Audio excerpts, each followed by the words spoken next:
Hello everyone, this is part 5 of What If Naruto Got His Wish, and I hope you guys enjoy this video and to like, to subscribe, to share, and check out the playlist, to see more comment down below. Now let's start the intro. They call me a god. They call me a god. They call me a god. Join my membership, the perks are great. It's in the description. Cloudy skies had settled over the village hidden in the leaves. They were dark, ominous clouds that swirled above the numerous shinobi heads like the manifestation of some dark promise. Shopkeepers made themselves busy with buffering their wares against any sudden gale or downpour that might strike at any moment. Despite their suspicions, however, no rains had fallen from them since they had arrived, and no wind other than the occasional lazy breeze made itself felt. Still, there were those who could not throw off the feeling that something was lurking behind those black clouds. But no cloud, however black, could deter Naruto from his course. He strode confidently through the cool afternoon like a beacon of summer light. Some people that he passed, the ones that had come to respect him, caught his radiance and had their own rekindled, thanking him with waves of hello or just simple smiles. Others, who had come to fear him over his 15 years of life, including the diminishing Naruto's demon population and the increasing number of old folks and perverts whom he had given heart attacks, shied away from it, retreating into whatever shelter they could find. If Naruto noticed the profound effects that he was having on Konoha's people, he did not show it. But the girl who emerged from the Hokage Tower as he was passing did, and she had every intention of letting him know, just as soon as she got over being amazed at the fact that the one who, at the start of Team 7's first truly difficult mission, had been called the midget, was now several inches taller than she was. Gathering herself back together, she called Naruto's name. Watching him turn and seeing the surprised, then ridiculously happy face brought back old memories, and she couldn't help but feel glad as well. 3 years ago, her team had been shattered, her teammates leaving Konoha for places unknown. With Naruto's return, her life felt a little bit more whole. Sakura-chan. Welcome back, Naruto, she said. Hey, thanks, he replied. You missed one hell of a reunion party a couple of days back. It's a shame you were off on a mission then. Well, it couldn't be helped. We couldn't exactly let the Kazekage, our strongest ally, and most of the other medical ninja were already in the field. The mention of the Kazekage seemed to draw Naruto's interest. Yeah, I heard about that, he said. How's Gaara? Fine, replied Sakura, he's alive, though it cost an old woman her life, and the demon that was supposed to be living in him got taken out. Sakura thought she saw a shiver go up the spine of her old teammate, something that she had rarely seen before. Naruto, she asked, is everything okay? You didn't lose some of that annoying overconfidence out in the wilderness, did you? The effects of whatever had been bothering Naruto vanished quickly. After only a moment's hesitation, he had recovered himself. Yeah, Sakura-chan, everything's alright. And the way he said it, it looked like it was. Sakura let it go, dismissing it as probably some bad memory about the old Chunin exam. So, Naruto, where are you headed? Got yourself a mission already? Nah, Tsunade-chan is letting me get settled back in, I guess. I'm going to go see a friend of mine in this neighborhood. In this neighborhood, so near the Hokage Tower. Sakura's thoughts cast about for a while, trying to remember who she knew that lived in these parts. The nearest to this neighborhood she knew about was the Hyuga family, but even they were a few blocks away. Most of the living areas around the tower were occupied by the elder council members and other influential members of the village government. Do you mind if I walk with you?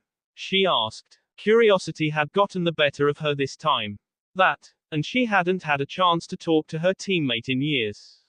Naruto grinned hugely. Sure, we got plenty of catching up to do, after all. And so they walked together around the tower, heading for one of two small residential lots embedded between the sections of busy village that surrounded it.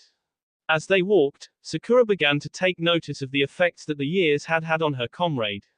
He was still a laughing buffoon, sure, and completely hopeless in the more subtle shinobi arts. This suited him just fine, however, now he could back up his boasts with a strength that was palpable even through his loud orange jacket.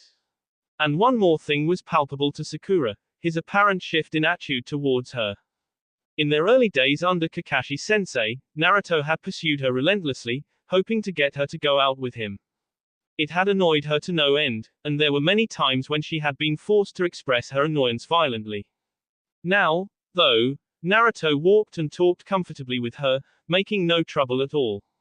He was tolerable, moreover, he was actually pleasant. He didn't exactly treat her as she had seen him treat their other friends, namely Kiba, Shikamaru, and Chuji, to begin with, but it was a slight difference only, just a slight softening of mannerisms in her presence. It dawned on her that he was now treating her like Naruto's version of a dear friend, rather than a love interest. The knowledge was both a relief and a surprise to her. While she inwardly celebrated the death of the annoying, uncouth little blonde, part of her wondered what had brought it about. Ino had once teased her, telling her that absence makes the heart grow fonder, that she would never be rid of him. Sakura had, of course, hoped that it would prove untrue, but now that it had, she was perplexed. Had someone replaced her in his heart? Had time simply withered away his affection? What if he hadn't given up on her at all, and was instead trying to win her over in a smarter, subtler way? These questions and more cavorted through her mind as she tried to fathom why Naruto had begun to treat her like a very close but not that close friend, like he had often treated Hinata, back in those days between the Chunin exam and his departure. This new train of thought dominated all the rest. Could she have already? No way. Naruto, meanwhile, was having completely unrelated thoughts. Occasionally his attention wandered to such mundane things as the conversation with his teammate, or thoughts of Keisuke's upcoming examination, or marveling at how much had changed in his hometown. But mostly, he focused on what Sakura had told her at the beginning. Quote, ... And the demon that was supposed to be living in him got taken out. So Gaara and Shukaku fell to Akatsuki after all. It's good that Gaara survived, but it doesn't mean much. Akatsuki still proved their point. They've got enough power now. They think they're ready to take me. It wasn't a happy thought. He dealt with it in his usual style.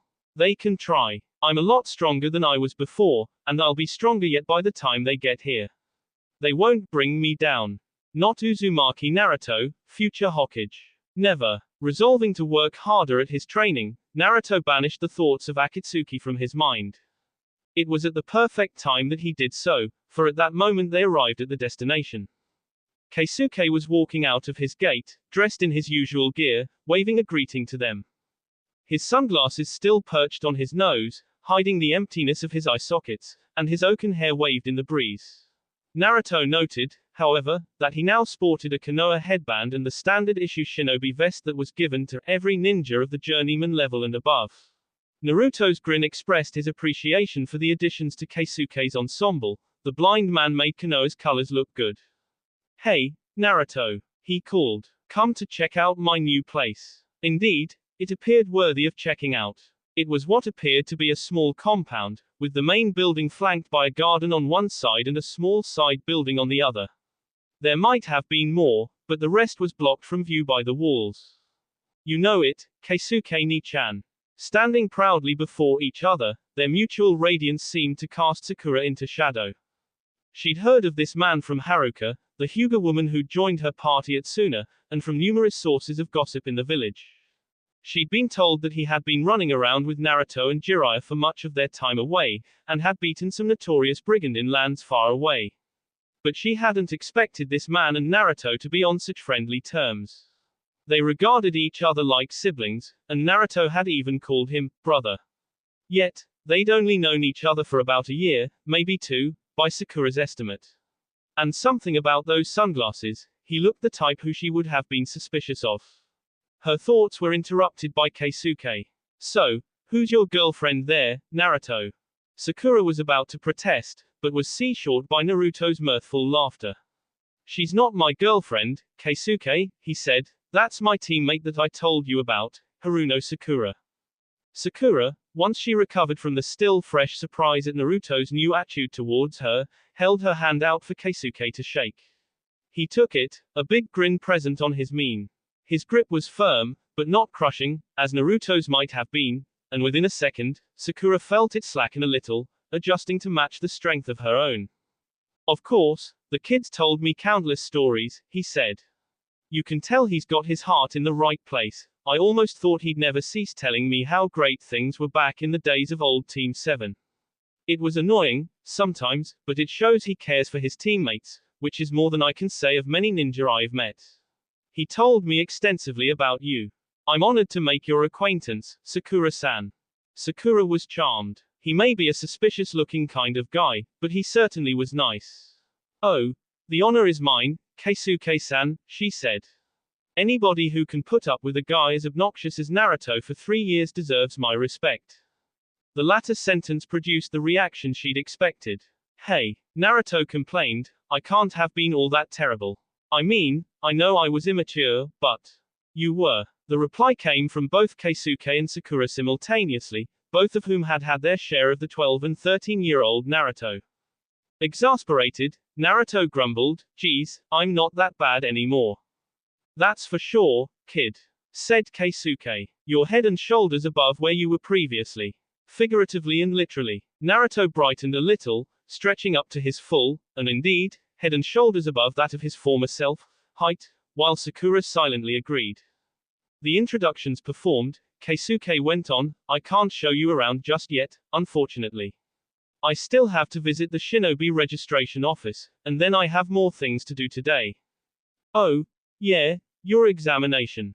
Naruto exclaimed, his face bright with hope. Knowing what his little brother would be wanting next, he said, sorry, Naruto. The test is supposed to be just me and the examiner, to avoid outside interference and the possibility of injuring bystanders. You can't go to watch it. Damn, I thought it would be that way. Naruto's face betrayed only a sliver of regret, though everyone present could guess what was going on in his head. He was already growing bored, and not only that, he was worried that he wasn't going to be ready to face the challenges ahead of him. Witnessing a high-level battle involving the other possessor of his unique power would help both problems. Hey now, Keisuke said, I'll tell you all about it later, when we practice. And I'm sure you can find something to do for the next few hours. His words trailed off as he appeared to sense something familiar across the street. Then he smiled widely. Hey there, Hinata-san. He called, how are you this afternoon? Naruto and Sakura turned around and, sure enough, there was Hyuga Hinata on the other side of the street, several bags in her arms from the store she had just exited and sporting a deer in the headlights look in her pale eyes. Ah, Keisuke-san, Sakura. Naruto-kun. Oi, Hinata, yelled the blonde, what's up? The warm smile upon Naruto's face did not escape either Keisuke or Sakura, and the two of them exchanged meaningful grins. For a moment, nobody could find anything to say. Sakura was the first to break the short silence. Hinata-chan, heading home for the day. Hinata gathered herself, shook off her surprise, and said, hi, I am going home, but then I will be meeting Shino-kun and Kiba-kun for practice. Anno, Keisuke-san, you live here now. Keisuke nodded. Yes, I've just finished moving in. A big place for one person, but the new residential area that's being built doesn't have any free houses right now. Hokage-sama will continue to have the property cleaned and maintained for me while I live here. It's very comfortable. Ah, I see, Hinata said, struggling to keep her eyes from wandering anywhere but to Naruto. They had not spoken since the reunion party. Hinata was still trying to figure out what she wanted to do about the fact that Naruto had returned. Keisuke smiled again. Well, I've got to get going. Say, Hinata-san, why don't you have Naruto go with you to your practice session? He's been bored these past few days, and could use a good workout. Among other things, Keisuke thought. Hinata froze. This was as good an opportunity as any to show Naruto how far she'd come in 3 years, but... Anno, Sakura joined in. I think that's a great idea, Keisuke-san. Naruto, we'll catch up some more later, maybe after Kakashi-sensei is better. I need to get back to Tsunade-sama. Yar-ne. Sayonara, said Keisuke. Both of them walked away, back towards the Hokage Tower. They left behind a grinning Naruto and Hinata, who watched them go, regarding them both with hurt looks, like they'd betrayed her. Then Naruto walked forward. Well, Hinata, should we get going? I'll help you lug this stuff back to your place, and then we can do some catching up of our own on the way to practice, huh? Ooh. Keisuke walked alongside Sakura down the street. The streets near Hokage Tower were busy despite the looming clouds, which still had yet to drop any rain.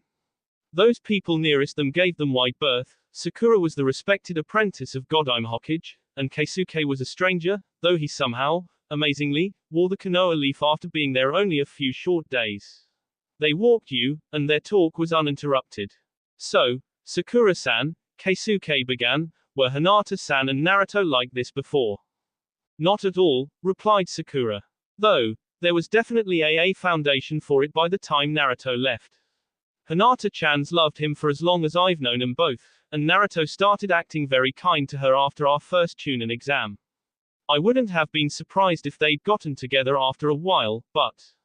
Then Naruto left, Keisuke finished. Yeah. Keisuke pondered for a moment. Well, I can't say I'm not glad that he did leave. After all, if he hadn't, I'd probably still be off in the less known parts of the world, sitting on my hands, letting life pass me by. Then there's Haruka, who's been wasting her time almost since she could walk. If not for Naruto, I would have been stuck with a bottle of sake for a practice partner. And without such a nice girlfriend, Sakura commented. She'd assumed, from the way Haruka had expressed her appreciation for Keisuke's skill and her satisfaction with him as a partner, that the two of them were together. But Keisuke just stared at her like she'd broken his favorite coffee mug. Hey. Sakura changed the subject back to Naruto and Hinata, sensing that this was dangerous ground.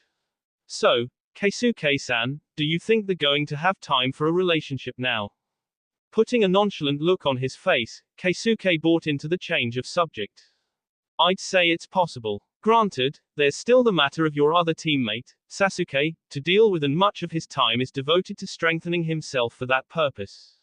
And now that Akatsuki seems to be on the move, his reasons are twofold. But Hokage-sama doesn't seem to want to send him anywhere at the moment, for reasons she hasn't yet explained, so he's confined to Konoha to train. With that said, it's likely that Naruto will have plenty of time on his hands for training, and for Hinata-san, if that's the way it happens. Personally, I hope it does, for multiple reasons. Sakura stopped walking and gave Keisuke a questioning look. Multiple reasons. Keisuke looked over his shoulder, and lowered his voice a little. It's true that I want Naruto to be happy. He's become my second family, a driving force for my life. I know that Hinata can be useful to him, as a fighting partner as much as a lover. If Haruka's told you anything about the potential of the Rokujuon Reud and the Byakugan together, you know of what I speak. In fact, Haruka had told Sakura quite a bit about that subject, in great detail, on their trek from Suna to Konoha. She had to agree that if it was true, then it was very impressive. But, truth be told, I have an ulterior motive, he said. With 3 exceptions, and 3 only, I despise the Hyuga. Not for their individual character, mind you, Haruka and Hinata-san both have shown me the potential for goodness in them.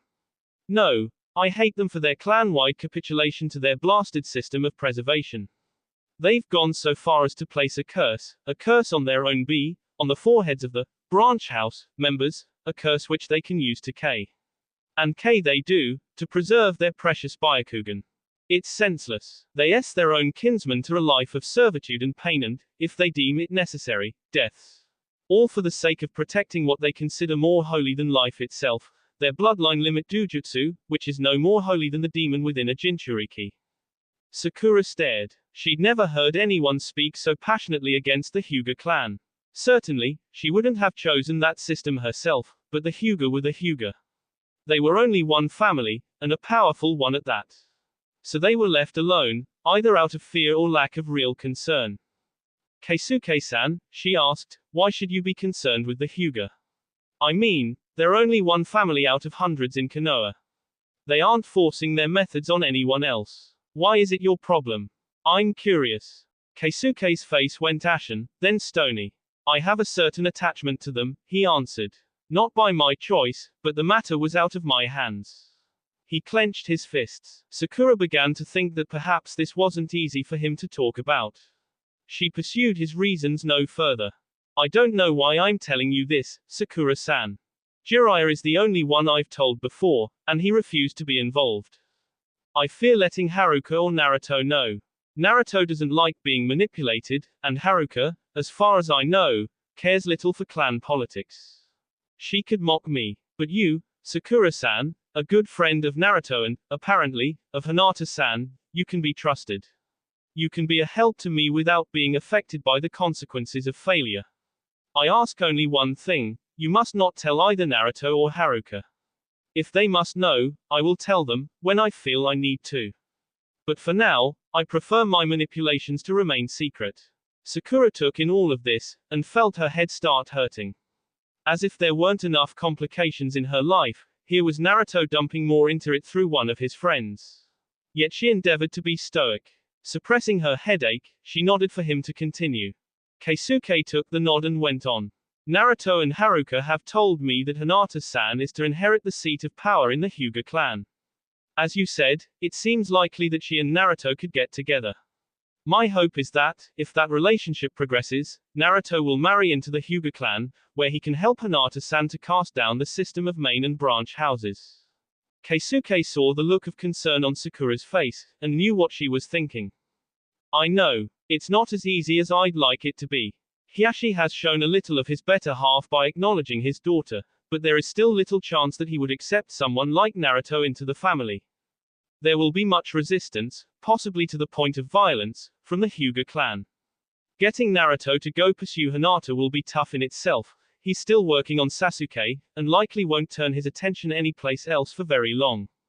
And while Akatsuki threatens, there won't be many safe environments for Naruto or anyone who attaches themselves to him. And even if it gets that far, undoing eons of tradition, even bad tradition, will prove almost impossible. Not to mention the fact that Naruto is completely clueless about Hinata's feelings. So they'll need help, Sakura concluded. Keisuke nodded. Yes, a great deal. Lots of help. A long pause occurred, which neither seemed to have the will to break. Finally, the clouds above them parted for just a moment, allowing a sliver of sunlight to break through. It illuminated the distant Hyuga compound. Seeing it, Sakura found her voice. Hinata-chan has been waiting long enough for Naruto. I know that I'll have to wait a lot longer. The best I can do is to see my teammate and my friend find their happiness. If for nothing else, I'll help you for their sake, Keisuke-san. But the Hyuga clan is your problem. Nor would I ask you to make it yours, Keisuke said, bowing his head in thanks. It's enough that you do what you can. Who knows? Maybe the power that they find in each other can help us retrieve Sasuke, stop Akatsuki, end all this complicated misery. Sakura inclined her own head. There are two people I think you should talk to. One is Neji, the branch member you met at the reunion party. The second is Haruka-san. Even if she doesn't care for her clan, she might help you if you ask the right way. I appreciate your help, Sakura-san. I'm sorry for keeping you from your mistress. It's nothing. Yarne, Keisuke-san. She walked into the tower. Keisuke stood alone for a moment, smiling to himself. Then he went into the building himself. He'd won himself an ally, but it would be wise to win himself the Junin rank before he went any further. Ooh. A clear, cool stream that bubbled up from its source not far from the mountain of the Hokage monument flowed tranquilly through a dark, secluded grove of evergreens. The trees were ancient, their mighty boughs reaching hundreds of feet upward, intertwining with each other and forming a canopy that nearly hid the whole sky from view. The wide trunks, all wider in diameter than most men were tall and then some, ringed this particular section of the stream almost like a fortified wall, and the tall, thorny bushes between deterred most people and animals from trying to enter. But Haruka, who had discovered it in her early childhood and often come here to play, was one of the few who could find the place where the thick ivy concealed a gap in the bushes, the only way into the grove that did not involve jumping at least 100 feet into the air or the pain of several thorn scratches. Any ninja could have blown it to bits with ninjutsu or explosives, of course, but then the means by which the grove was well hidden and secure would be gone, the natural protection obliterated. This was not Haruka's goal. She had come here to use that protection. By slow recollection of memory, she felt for and eventually found the opening, and wormed her way through the ivy into the grove. It was pure and untouched by human hands, as virgin as she had left it long ago. The stream flowed down from the small, silent waterfall and moved cheerfully through the center of the small enclosure, disappearing through the thorny wall at the opposite end. Haruka's lips parted slightly in a thankful smile. She would be undisturbed here, in this peaceful place. Throwing aside her cares for the moment, she stripped off her clothing and waded gleefully into the chill waters of the stream, memories of her girlhood resurfacing in her mind. At the stream's deepest point, the water came up only to her waist, where it once came above her neck. Under the shade of the canopy, Haruka reveled in that old, sweet, innocent glory. Long had it been gone, and she would never have it again. But here, she was able to remember it and enjoy the memory without consequence. Shortly, though, the weight of her problems found their way into the grove after her, replacing itself squarely back upon her shoulders. She huddled in the shallow water on the bank of the stream, not against the chill of the water, but against the chill in her heart. The way those people, her kinsmen, had looked upon her that day tore at her, despite the fact that she had never known most of them before today. She had thought that she might find a family here, at least amongst the branch. As it turned out, those that she had most counted upon for welcome abhorred her in every sense of the word. And for the life of her, she had been unable to figure out why. She knew of the oppression that her fellow branch houses had faced, though she had never been a real part of it. She thought that the common suffering would have united all of those Hyuga bearing the caged bird seal. Haruka had been more wrong than she could have possibly imagined.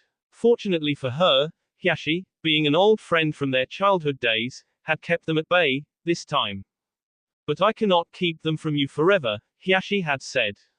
I can be in only one place at any time.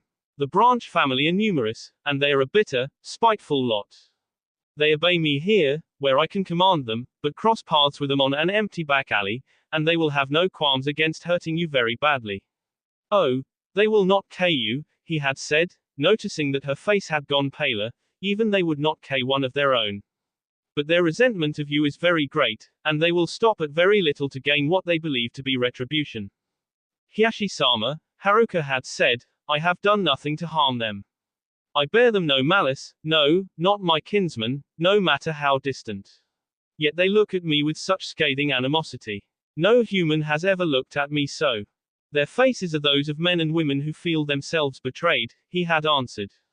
Part of it is to do with the fact that you have lived outside the village for most of your life. You have been free of the suffering, the responsibilities that branch members in the village are forced to assume, while they have remained behind. To them, you are an outcast, a kin abandoner, Haruka finished. Her face was ashen with sorrow. The branch house considers those who flee the village to be outcasts, yes. But the name of kin abandoner they have given to only one person before you, Hiyashi said. His eyes had locked with hers then, the silver-white pupils commanding attention. That person was your father. To them, you are the remnant of his betrayal, a treachery so shameful and so wounding to them that forever after they have never spoken his true name, calling him kin abandoner, whenever they talked of him in public. Haruka did not need to ask. Hiyashi launched into the story without delay. It was 16 years ago now. You were about 14. I was about to be married. It was several weeks before the wedding ceremony would have happened that my sister was K. Gasping, Haruka had said, so that's what happened too. Yes. It was kept quiet at the time, of course. Our other enemies would have taken heart at our display of weakness, and our own clansmen's morale might have slipped. Thus you were informed that she was taken ill, and the truth was not revealed until after you were gone. Now, she and her lover were being held at Sword Point by a terrorist organization, the Rotting Bee, whose leader you have recently destroyed, as I heard. The villains demanded no money for their ransom. Instead, they wanted the two assassins that had K their former leader, your parents. Comprehension had begun to dawn on Haruka's face. The realization was horrible, and Hiyashi did not need the Byakugan to detect her growing unease. You begin to understand. Your father had known that at first word of my sister's capture that this would be the result.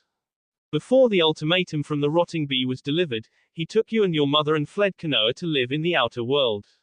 Things were unstable within the clan hierarchy at that time, a power shift was imminent, and outside forces were threatening the clan's way of life, and so they evaded the strictures that prevented most branch members from leaving. Thus, when the Rotting Bee demand came, the Hyuga were not able to meet it. Hiyashi paused for a moment, as if questioning the relevance of what he would say next. Then he said it, the older woman you met at the front gate, her sister and her sister's husband were disguised and sent in place of your parents. The present Haruka, sitting in the cold stream, remembered these words, and then remembered the woman's cold face. She shivered. The rotting bee managed to see through the disguises, and both they and he arrived 7 days after your parents' doubles departed, B, the failed doppelgangers dragging behind his feet. Thus it was revealed to all how your father's cowardice had rendered the S of the branch meaningless, and added the name of a Hyuga main family member to the obituary. I can see outrage in your eyes, Haruka. It is a just rage. You had nothing to do with the S. But the branch refuses to see anything but your father's cowardice and treachery within you, and because they cannot revenge themselves upon him, they seek to punish you instead. I can constrain them within these walls, for now. But I am human, I must sleep, and there are those among the branch more than capable of taking you silently in the night. You will find no safe haven here, Haruka, however much I would like to offer you one. And so it was that Haruka had come here, to seclude herself from the cold, hateful eyes of her kindred, to bathe in the clear waters of this stream, cleansing away physical dirt, along with the sudden feeling of filth that her past had laid over her. Shaking in frustration as much as from the chill, she dunked herself deep, deep beneath the surface of the stream, hiding herself from her problems, her past, her people, and the world. In here, she was safe from all things human. Or so she thought, until the other person who remembered the grove found his way through the ivy portal. Ooh. Keisuke wandered the forests outside of Konoha, seeking a place of solitude to clear his mind, focus his mental strength in preparation for his examination later that afternoon. His venture into the shinobi registrar had gone smoothly. He carried with him a temporary identification card and the scroll of official orders, to be given to his examiner. He was armed with kunai, shuriken, a number of explosive tags. His body was well fed and rested, energetic and tense in anticipation. A little too tense, in fact, such was his reason for coming out here. He remembered a time long past, just after he had left Konoha the first time, he had fled the Hyuga pursuers through these woods. He had defeated 3 of the 5 of them, an effort which used up most of his strength. He had retreated as fast as he knew how, eventually finding a small grove enclosed by trees that were saplings when he was a child, ringed with thorny bushes that looked quite intriguing. He had stumbled through the thin section of ivy by accident, but it was enough. Burying himself in the stream running through its middle, he had lost his Hyuga chases. It was this same grove that he was looking for, and after much probing around, his extended chakra feelers found a section of ivy with no thorns behind them. He pushed this aside, clambering through the hole with some difficulty, and stood within his old safe haven once more. He could hear the birds singing, the water rushing, and was enthralled by its tranquility. Thinking himself alone, he withdrew the tendrils of his 64 ghostly arms back into their tenketsus for the first time in years. Now truly blind, Keisuke let the gentle forest ambience wash over him, lulling him into calmness. Already feeling more at peace after the day's stress, and deriving a strange comfort from the blackness, he put all thoughts of the Hyuga, of demons, and the relationships of Konoha's youth out of his mind, and allowed the waters rushing to guide him to the stream to drink. And then, Keisuke realized that he'd dropped his guard too carelessly. His thirsty lips touched not the cool water they sought, they touched warm flesh. Before he had a chance to re-extend his arms and figure out who was beneath him, the owner of the flesh reacted, violently. And Keisuke felt a bolt of chakra pulse into his abdomen. This resulted in his guts vibrating and squirming very uncomfortably. However, this was a tickle compared to the forceful kick that landed squarely in his groin. As all men do when struck in this area, Keisuke doubled over in agony, moaning as only a man so wounded can, and fell hard to the forest floor. His attacker huffed furiously, speaking words layered with venom. To have witnessed me unclothed would have been forgivable, an accident, but purposefully defiling one of the Hyuga is. Why? Keisuke croaked in a broken voice, why would you do that to a blind man? Then and only then did Haruka look carefully at the one who lay at her feet. Ooh. 20 minutes later, Keisuke was still on his back, nursing his injured pride and fighting not to retch at the unbelievable pain that still pulsed back and forth between his groin and his Juken-addled guts. Unable to stop himself from groaning, he had tried many times to rise, but had not been able to do so yet without becoming violently nauseous. For the last time, Keisuke, I apologize, said Haruka, having been forced to endure his complaining repeatedly since the incident. Gods curse you, Haruka. Keisuke groaned, having failed to rise for the umpteenth time. Read the rules before you play the game. Before you play Stomp the Pervert, you have to make sure that your victim is a legitimate target. Blind men don't fall into that category. Oh, shut up, Haruka snapped. I have told you already. I had a lot on my mind, and I was already in a sour mood. I didn't feel much like following the rules. Keisuke could not retort, as he was too busy trying to stop himself from throwing up. Haruka sighed. They rarely spoke to each other in such snarling tones, even when discussing the sensitive subject of the Hyuga clan, to which Haruka was, until this day, ignorant of if still loyal to, and which Keisuke loathed. Well, it serves him right, she thought. It was his own damned fault that he was careless enough to plant his face on. Haruka flushed with embarrassment and rage at the memory. Idiot. She fumed for a while as Keisuke struggled with the double pain of the Juken and his other injury.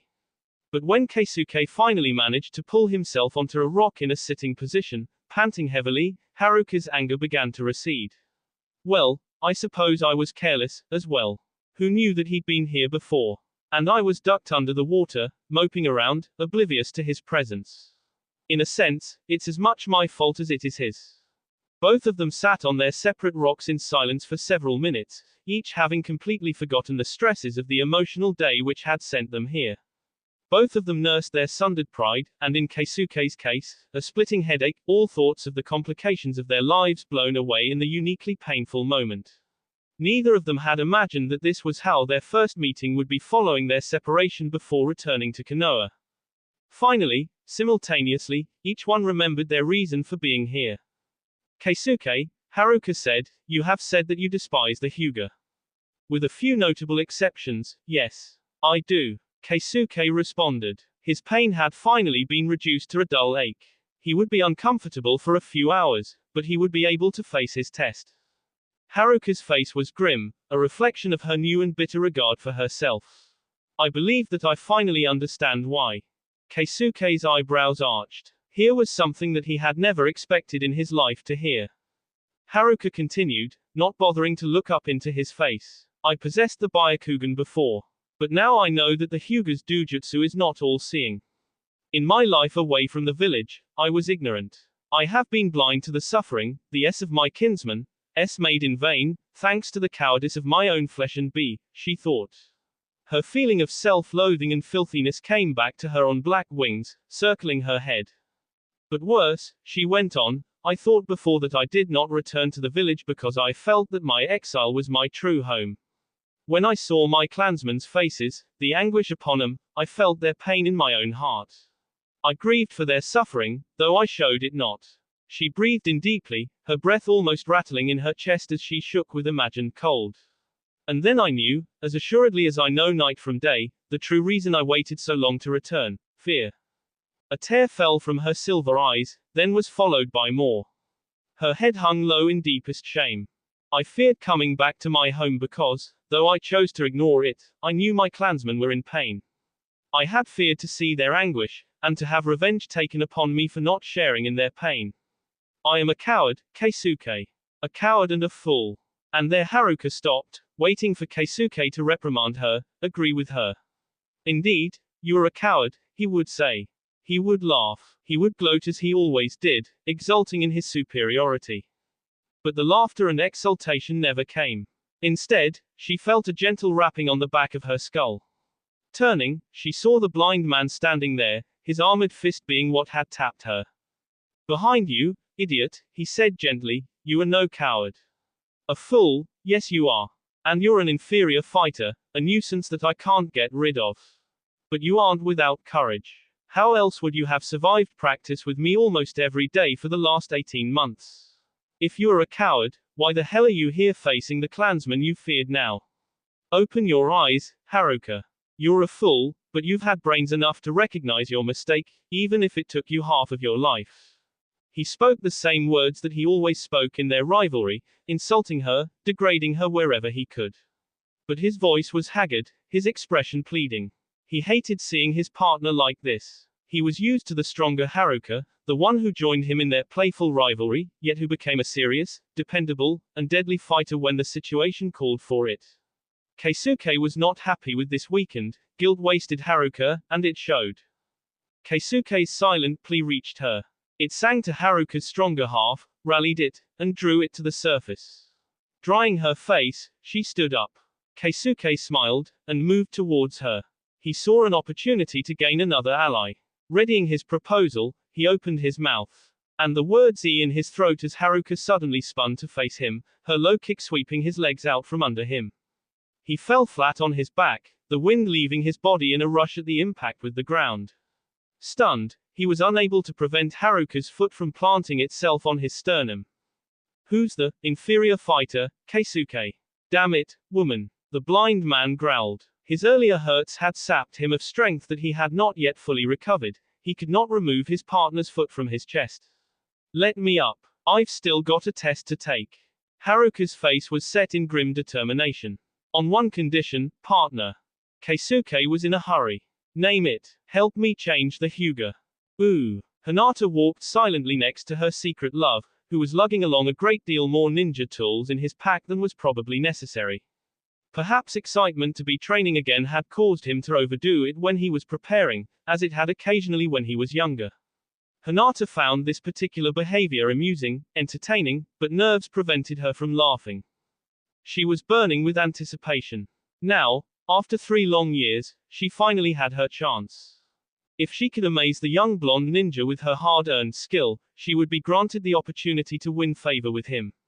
From there, she might convince him to come to more practices with her, which would lead, possibly, to more private sessions without Shino or Kiba. She would be able to tell him, in private, where all her new strength had come from, the ninja way, that she had learned from him. After that point, having secured his attention, she might have developed the courage, maybe, to ask him out for an evening. Her blissful thoughts were interrupted. It seemed that Hinata was never allowed to daydream for very long, these days. Naruto had been hailed by his old Junin sensei, Hitaki Kakashi. Hey, Hinata, he said, can you wait here a moment? I won't take long. Kakashi sensei just wants a quick, private word, that's all. Ah, of course, Naruto-kun. Great. I'll be back sooner than you can say, Byakugan. He dashed away to join his teacher. Now, Hinata wasn't normally the type to invade people's privacy. But when it came to Naruto, she had a worrisome curiosity that had been with her since her first memories of him, which she had never quite been able to rid herself of. This worrisome curiosity got the better of her at this moment. She could not hear what they said to each other, but her time with Neji had been very useful to her in more ways than one. Under his tutelage, she had become an adept lip reader. Kakashi's lips were covered by his mask, of course, but this presented little challenge to the heiress of Hyuga, who had all but X-ray vision. Murmuring, Byakugan, softly, she looked through the mask and heard, or saw, rather, their conversation. Hey, Kakashi-sensei, she saw Naruto say, can you make this quick? I kinda had plans to go practice with Hinata's team. I don't want to be late. Kakashi replied, I will be quick, Naruto, if you pay attention and I don't have to repeat myself. Listen carefully. What I'm about to say may shock you. Or, I've been all over the world, sensei. There isn't much left that can shock me. Hinata watched Kakashi sigh impatiently, leaning more heavily on his crutches. Naruto, listen. You don't need to be concerned with looking for Sasuke anymore. What? You mean you've found him? Hinata didn't need to read his lips to hear that one. The shout drew the stares of all the people in the general vicinity. Be quiet, Naruto. Kakashi warned, waving off the onlookers casually. This is secret information for a reason. If the ordinary villagers found out, there would be a panic. All right, Kakashi-sensei, I promise I won't tell anyone, said Naruto, quickly controlling himself. Apparently, Uchiha Sasuke was still quite a delicate subject with the blonde, enough so that it could drive him to revert to the wild, barely controllable state of mind he'd been in when he had left. So, where is he, sensei? Kakashi looked carefully over his shoulder, making sure nobody was listening. He's here, Naruto. Sasuke is hiding in Konoha, hiding under our very noses. What he wants, we can only guess. That will be all for this video. Be sure to like, subscribe, share, and comment down below for more videos. Goodbye.